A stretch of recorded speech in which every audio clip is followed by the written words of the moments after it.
Salam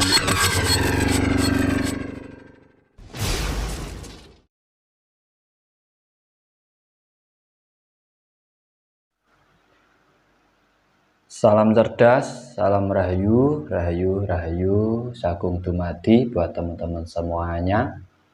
Kali ini saya Kang Tro ingin bercerita tentang perjalanan yang pernah saya alami, dan semoga ini bisa menjadi motivasi buat teman-teman semuanya yang sekarang lagi putus asa ataupun merasa terpuruk dalam hidupnya. Semoga ini bisa menjadi motivasi buat panjenengan semuanya.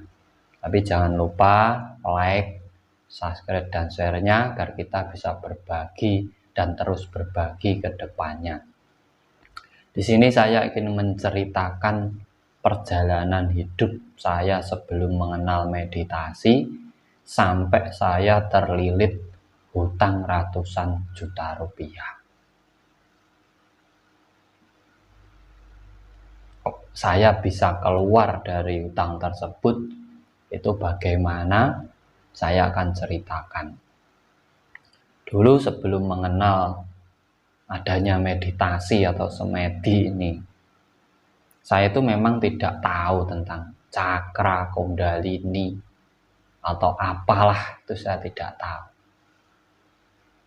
Tetapi awal saya mengenal meditasi yaitu di saat saya memiliki banyak beban hutang.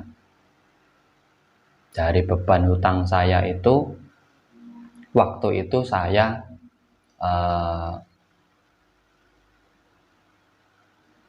melakukan tirakat sholat duha pagi jam 8. Setelah sholat duha itu, saya tertidur sebentar. Nah, di situ kakek saya yang memang orang spiritual Jawa yang sudah meninggal itu datang dalam mimpi saya, cuma mengucapkan satu kata, dua buah kata kepada saya, yaitu sudah saatnya kamu harus ke timur gitu. Saya tidak paham kata-kata itu. Sudah saatnya kamu harus ke timur. Karena memang waktu itu saya benar-benar putus asa lah. Hutang saya itu hampir setengah M ataupun 500 juta. Saya sendiri juga bagaimana, saya pusing juga. Nah, kita mengalami lah bagaimana memiliki hutang itu, bagaimana pusingnya. Kita bukan mau lari, tapi bagaimana cara untuk melunasinya itu sebenarnya kita juga berpikir. Kita tidak mau lari dari apa yang sudah menjadi tanggung jawab kita. Nah, kata-kata dari kakek saya itu, waktunya kembali, kamu harus ke timur. Saat itu saya terbangun. Selang 10 menit ada orang menelpon saya. Mas, dapat undangan dari Alas Purwo. Saya sendiri juga tidak menyadari. Saya iyakan saja, iya. Sampan punya sangunya ke sana. Tidak punya, saya bilang. Namanya utang udah banyak kan. Terus gimana? Iya saja, pokoknya saya berangkat. Akhirnya habis suro waktu itu. Saya tinggal punya motor satu, saya gadekan untuk pergi ke Alas Purwo. Tapi sebelum pergi, memang saya ziarah dulu ke makam leluhur-leluhur saya, minta doa restu kepada ibu saya, ibu kandung saya, yang sekarang masih di Madiun, masih hidup. Saya sujud di kakinya, saya basuh. Saya pakai untuk minum basuhan kaki ibu saya dan bapak saya. Saya pakai untuk mandi besar. Dan habis itu saya dengan niat dan tekad, saya cuma ingin saya tidak punya hutang. bagaimana cara saya melunasi hutang saya. Akhirnya saya pergi ke Banyuwangi dengan hasil gadai motor saya itu tadi. Akhirnya saya pergi di sana, saya 4 hari lah. Saya 4 hari saya masuk Alas Purwo. Pertama kali saya masuk Alas Purwo. Pertama kali. Nah, di situ saya disuruh menceritakan keluh kesah saya. Ya saya jujur saja, saya itu banyak utang. Saya banyak utang, sudah wirawiri ke sana sampai pergi ke luar negeri kerja. Tapi masih belum bisa melunasi hutang saya. Itu akhirnya kita mengadakan ritual di Alas Purwo.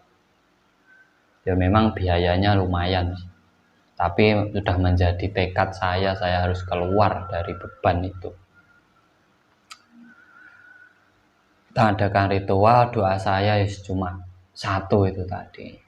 Ya Tuhan, saya ingin ilmu panjenengan, walaupun setetes, walaupun sepercik embun, berikanlah ilmumu agar beban hidup saya ataupun hutang-hutang saya lunas dan saya bisa hidup tenang, merdeka, tanpa beban, dan mengerti akan ilmu kehidupan itu. Akhirnya ucapan doa saya dari pindah-pindah kita ritual cuma itu saja. Dan itu mungkin entah apa kebetulan atau entah itu memang perjalanan spiritual saya dari hampir 25 tahun, dari umur 12 sejak SMP, masuk SMP itu saya sudah digembleng spiritual oleh kalau paman saya itu ahli agama dan kakek saya dulu itu kejawen.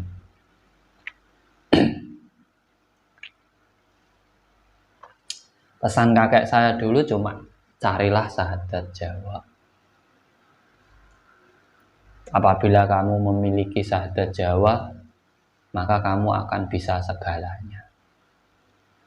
Nah, di perjalanan Alas Purwo itulah saya ketemu dengan orang tua angkat saya yang sampai sekarang.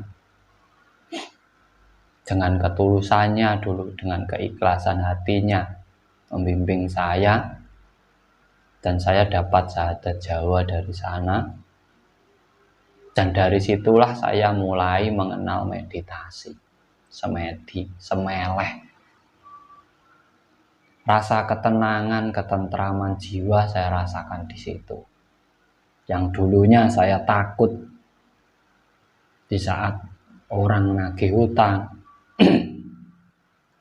di saat bagaimana bingungan, saya itu selalu bingung. Hutang harus dibayar. Dan dari pertama saya masuk Alas Purwo, memang saya mendapatkan sesuatu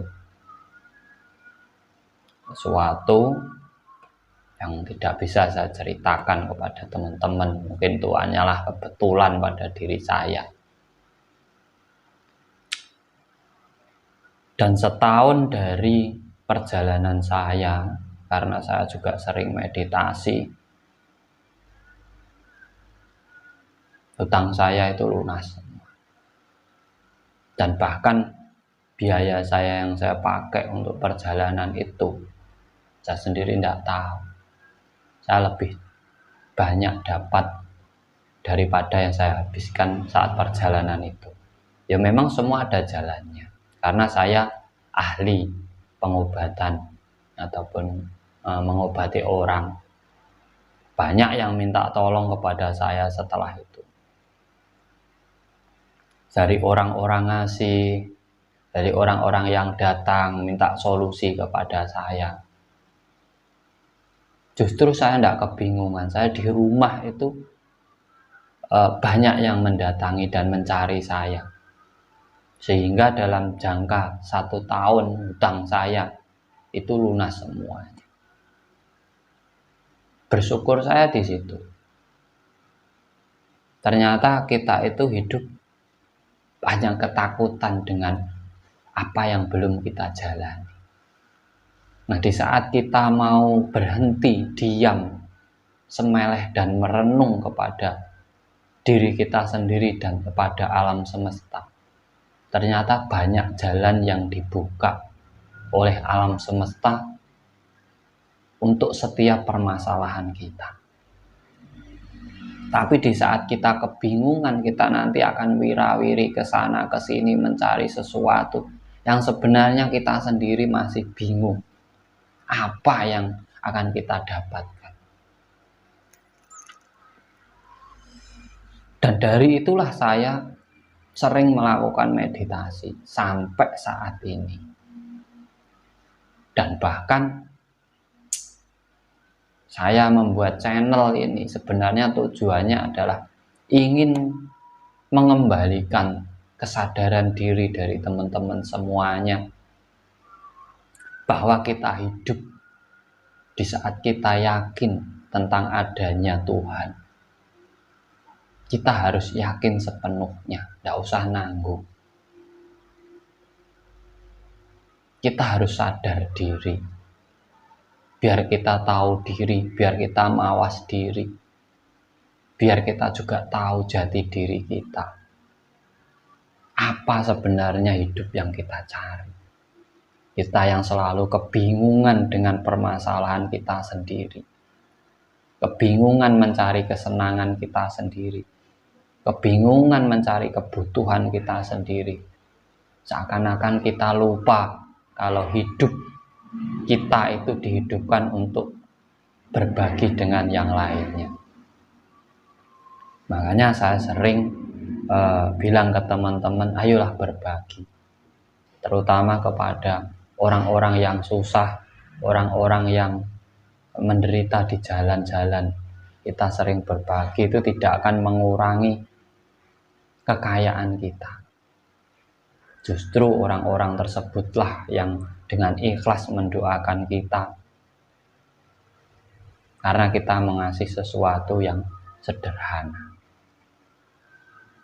Nah, meditasi ini sebagai motivasi dalam kehidupan kita di saat kita terpuruk, di saat kita wira-wiri ke sana ke sini. Ternyata dengan diam dan merenungi diri kita sendiri, kembali ke diri kita sendiri, mengkaji diri kita sendiri, menelaah kesalahan-kesalahan yang terjadi dalam diri kita sendiri, itu lebih menyelesaikan masalah daripada kita mencari orang pinter. Ternyata semua masalah itu berasal dari diri kita sendiri. Dan yang bisa menyelesaikan, memulai adalah diri kita sendiri. Sebenarnya cerita ini adalah motivasi buat teman-teman semuanya. Jangan pernah putus asa. Semua orang hidup itu pasti bermasalah dan punya masalah.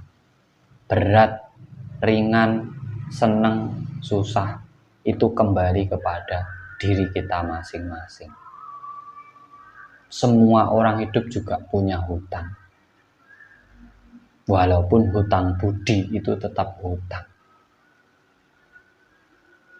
Jadi kita jangan kebingungan. Justru hutang budi itu susah mengembalikannya daripada hutang uang. Semangat, kembali ke diri kita masing-masing. Hargai leluhur kita. Saya yakin seluruh masalah panjenengan semuanya akan selesai apabila sampean mau menyadari diri, kembali ke diri sampean sendiri, menjadi diri sampean sendiri, memotivasi diri sampean sendiri untuk tidak lemah, untuk tidak patah semangat, karena hidup itu perjuangan. Orang tidak akan pernah berubah hanya dengan doa. Kita tetap harus berusaha. Berusaha sekuat tenaga kita untuk merubah hidup kita, karena yang bisa merubah hidup kita itu adalah kita sendiri. Jadi semoga ini bermanfaat buat teman-teman semuanya. Jadilah diri sampean sendiri, tetap semangat dengan beban yang sampean bawa, karena penderitaan hidup itu bukan panjenengan saja, yang lain juga. Di saat sampean mengeluh ke orang lain pun, belum tentu orang lain itu tidak memiliki beban dalam hidupnya. Lebih baik kita kembali ke diri kita sendiri, kita yakin dengan Tuhan kita, dan kita terus berjuang, berusaha, pasti kita akan menemukan jalan dan titik keluarnya. Semoga ini bisa menjadi motivasi buat teman-teman semuanya.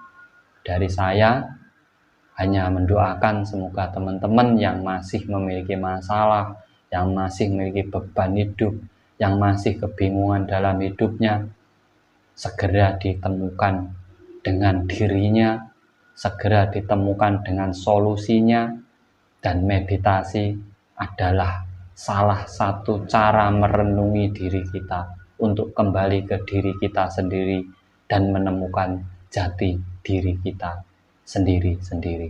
Salam cerdas, salam rahayu, rahayu, rahayu, sagung dumadi. Matur sembah nuwun.